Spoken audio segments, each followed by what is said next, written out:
I'll need exercise, and you know it. That's why you're here. But with so many different types out there and so many people claiming that strength training is the best, endurance activities are the ultimate, or sports are the way to go, it can get confusing. Well, in today's video, we're going to talk about the one form of exercise that should be a non-negotiable part of your routine. Let's get started.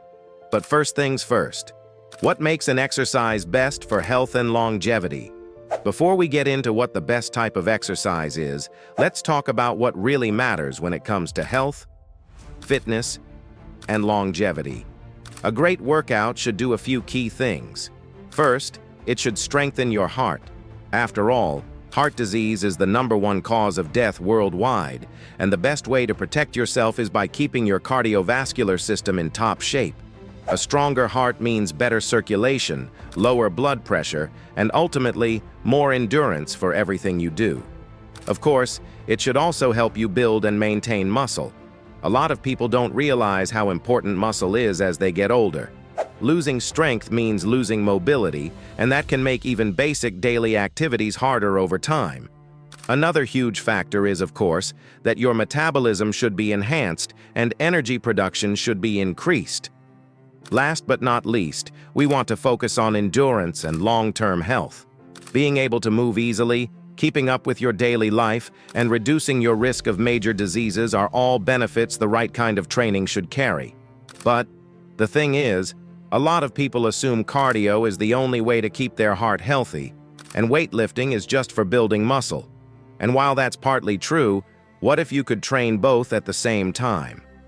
That's where two of the most powerful training methods come in: high-intensity interval training, or HIIT, and Zone 2 training, also known as steady-state cardio. Let's break down exactly how they work and why they should be a part of your routine. The fastest way to build heart and lung power. HIIT is basically all about pushing yourself hard for short bursts, then taking a quick break before going again. It's fast, intense, and incredibly effective for building endurance, strengthening the heart, and boosting metabolism. A typical HIIT workout might look like this. You sprint, bike, or row as hard as you can for about 30 seconds to 4 minutes. Then, you take an equal amount of time to recover before jumping back in. You repeat this cycle about 4 to 6 times, and by the end, you're completely out of breath, which is exactly the point. HIIT works because it forces your heart to pump at near max capacity, strengthening it just like lifting heavy weights strengthens your muscles. Over time, this improves something called stroke volume, which means your heart pumps more blood with each beat. The stronger your heart, the fewer beats it needs to do the same job, which is why people who train like this often have lower resting heart rates. Another huge benefit is VO2 max, which is basically your body's ability to take in and use oxygen. The higher your VO2 max, the longer and harder you can push yourself before fatigue sets in.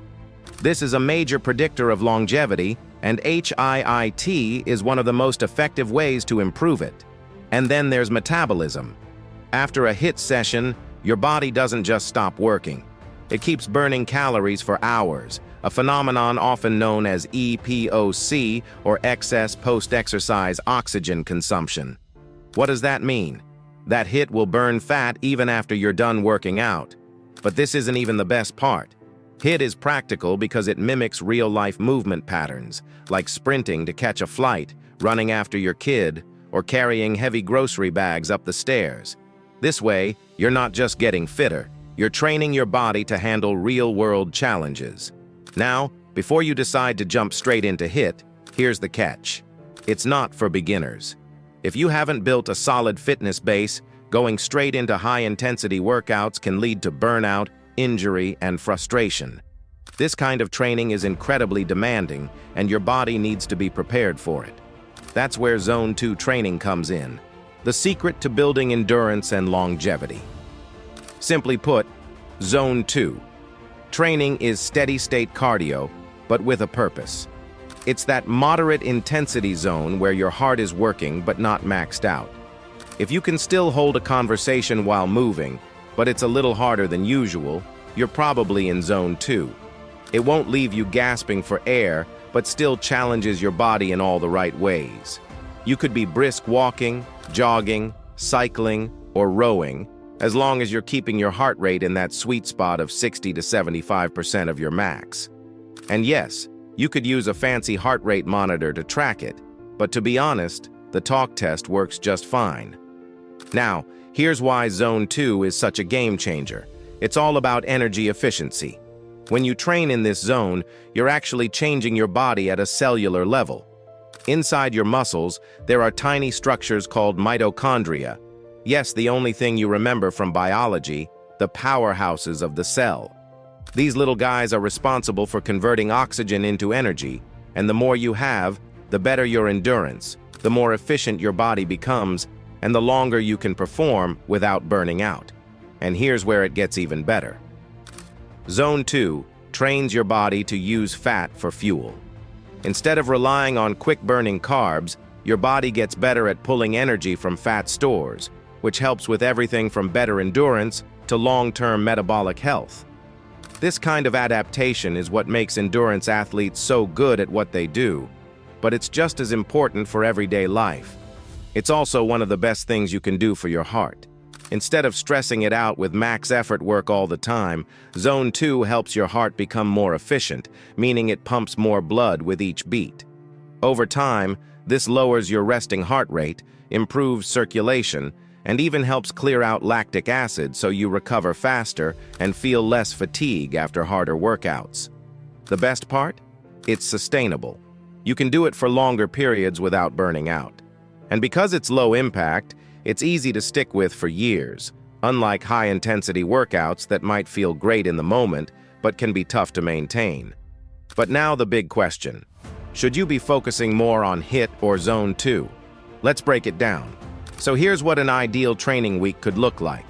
Aim for 3 to 4 sessions of Zone 2 training each week. This could be brisk walking, jogging, or cycling for about 45 to 60 minutes at a steady pace. Then add in 1 or 2 HIIT sessions where you go all out for 2 to 4 minutes, then rest and repeat. That could be sprints, rowing, or cycling, whatever gets your heart pumping. Oh, and don't skip strength training. Hit the weights 2 to 3 times a week to keep your muscles and bones strong. Don't forget active recovery days with light movement and stretching to stay loose. By the way, you don't have to train every single day. 5 to 6 solid sessions a week is enough to build endurance, stay strong, and keep your energy levels high. This setup checks all the boxes. Zone 2 will build your aerobic capacity, increasing mitochondria and capillary density, which means your muscles get more oxygen and become more efficient. HIIT, on the other hand, pushes your max output and trains your heart and lungs to work at higher intensities. Together, they make your body a well-oiled machine and make you capable of handling whatever life throws at you. Not to mention, you're getting heart and lung benefits from the cardio, muscle, and bone support from strength training, and you're keeping your body functioning at its best for years to come.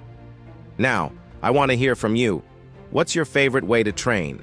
Are you more into steady cardio, intense HIIT workouts, or strength training?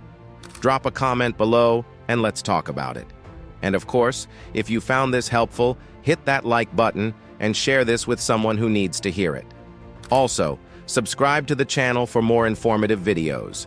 Thanks for watching. See you in the next one.